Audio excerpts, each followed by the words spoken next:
Response video to the modern mystic. Just often just being a cranky guy.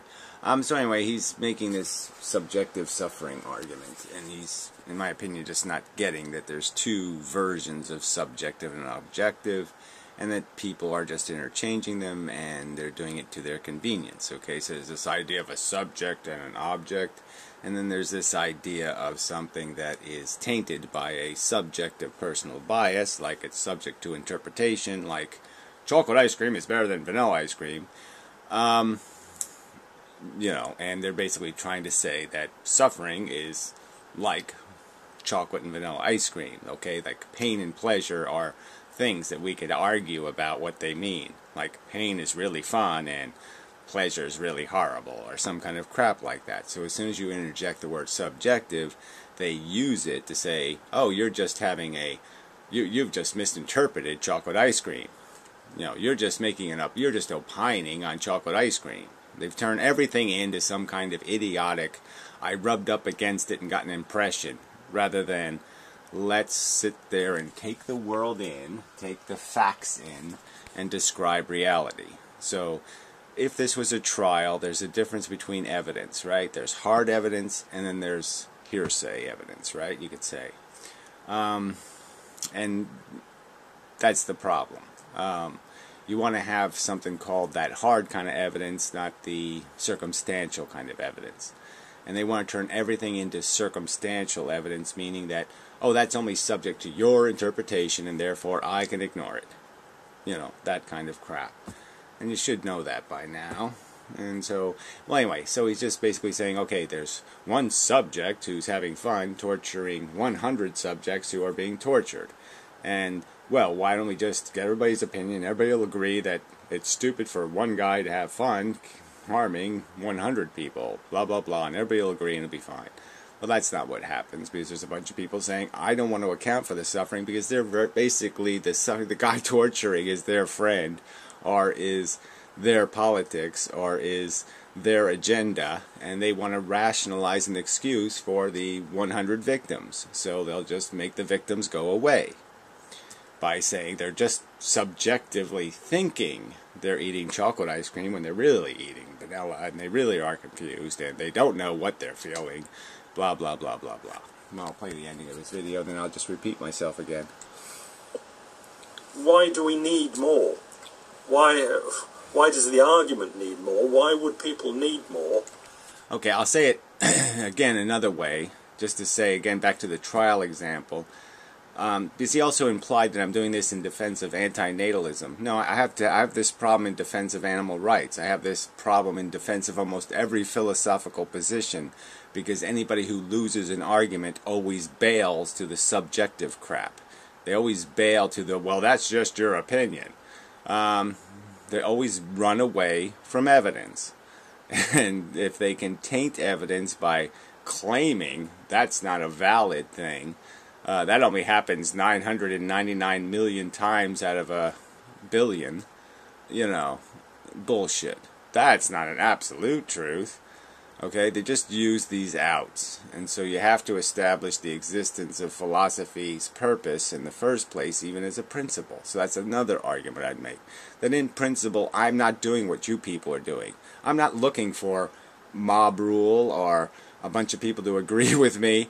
I'm basically saying philosophy is science. The idea is to come up with the perfect sentences describing the absolute reality of the circumstance. That's my ambition. I want to know the truth. I don't want to know some subjective crap. I don't want to know some conditional crap. I want to know the fucking truth. I can handle it, and I want it. And I want to have a conversation about the fucking truth and the best theories of truth people can contrive or make up or do any of that shit. So yeah, I want a truth competition, not an evasion competition. Does the antinatalist argument need more than just any argument needs more, because there's 9 million. I don't know, I guess you nihilists don't even understand that there's a bunch of nihilists out there, okay? So all you nihilists who think your ethics are, well, everybody agrees with me anyway, so it's okay to be a nihilist or something. I don't know what the fuck you're thinking. But the point is yeah, there's a ton of people out there who are just using the fact that they can say human beings are completely insane and don't know what the fuck's going on, and they don't know that having a 10-ton weight on their foot causing intense pain is really a good thing. They don't really understand. They don't understand that. Yeah, that's the problem, Nick. It's out there. Everything's an argument about vanilla or chocolate ice cream being the best, and that every argument is turned into some sort of inconsequential crap. Like it doesn't matter because suffering isn't real. You haven't noticed that? Subjective testimony. And if so, why? I just don't quite understand why it needs more. Because people keep evading the truth, that's why. In other words, when you get these people arguing and saying, well, that's only subjective, it's only subjective, why can't you say, well, yes, and that's enough, isn't it? No, it isn't enough. A stupid, idiotic human opinion. Frankly, if somebody walked up to me and said, it's a human's opinion, that wouldn't mean much to me either, okay? So, yeah, it's got to be more than just a human's opinion. It has to be something called logical and rational and reasonable. Because most human beings, I don't know whether you notice this, I'm being a little bit mocking, aren't reasonable. Their theories are completely unreasonable. Okay, there's no logical continuity. They're completely duplicitous and entirely hypocritical. That's the description of the average human being. So to say, hey, we agree, well, that sometimes makes you look bad. If humans agree with you, wow, you might be getting it wrong, because most humans are lying scum. That's what I'm asking. Why is subjective testimony not enough? Because people will say that subjective testimony is just conditioned emotional testimony, and therefore it has no meaning. It's just bigotry. It's just a personal bigotry. They'll say that I have a personal bigotry to think that suffering is bad. That's what they're going to say. They're going to say, it's just your personal bigotry against rape. To think that the woman's not having a good time. She might be having a very good time. She just doesn't know what universe she exists in. The upside down universe. It's that kind of crap. Okay, so, yes, I'm saying I'm describing, and like again, I'm just saying, I would have found this intolerable in any discussion of any subject, to sit there and pretend that we're doing something other than describing reality. So that's part of this whole subjective-objective argument, is that people want to just say there is no reality, we make it up. Okay? We make up our own purpose. You haven't heard that crap out there? We get to just make it up. We get to make up whether we're functional, whether we're running a profit. Okay? We don't have to think cash matters, relating it to our conversation. Like there isn't something at the bottom of all of this thing that actually means something. Well, that's the fucking problem. I'm saying there is something at the bottom of all this crap, that there is an absolute fact to the goddamn universe. If I made a super duper intelligence that knew everything, he would have an opinion that would actually be the truth. And that's the opinion we're looking for. We're trying to be as smart as we possibly can, okay, and know the truth.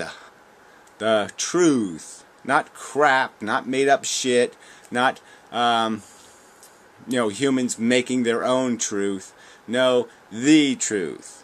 And I think the truth has something to do with the fact that Yes, you have to start with some kind of round wheel premises, or there's just no point in making these cars. There's no point in doing anything if nobody has to obey the laws of physics. Then what the fuck's the point? We might as well just shoot each other in the fucking head because it's an idiotic conversation to have. These fuckheads don't want to exist in reality, they don't want to exist in the real world, and yet they want to exploit the motherfuck out of things that are actually valuable because they want to just pretend they're not valuable. You just don't understand how that's what's going on planet Earth. People are running huge deficits and they want to pretend borrowing is good for the economy. It's good for us all. Let's all get in huge debt because it's hugely productive. You can't see how that's fucking happening here? Well, the same exact things in the economy, well, the same fucking thing is happening in the real world. People think lazy is good. It's highly productive. It makes lots of things happen. They're turning the world upside down because, yes, they want to lie on their ass and pretend everything's going to be all right. That the future poor people are going to save us. Yeah, so don't ask me why. I think you know, come on. A little bit of analysis and you can figure out why I'm pissed off and why I'm saying I'm not going to have conversations premised on the fact that you're automatically wrong because you're a subject. Yeah, well, fuck that. No, you're automatically stupid and evasive. Not you, Nick, but anybody who's claiming subjectivity as an out. And fuck intersubjective agreement. Would you really want to convict somebody of murder by intersubjective agreement? Or would you want to do it with something called evidence? Yeah, I say let's have an argument about what the evidence indicates. And they just keep jumping away from what the evidence indicates to say all evidence is chocolate ice cream. Well, I can't have a conversation with people that are going to do that. I'm shoving the ice cream in their eyeball until they're dead. So whatever. Till next time.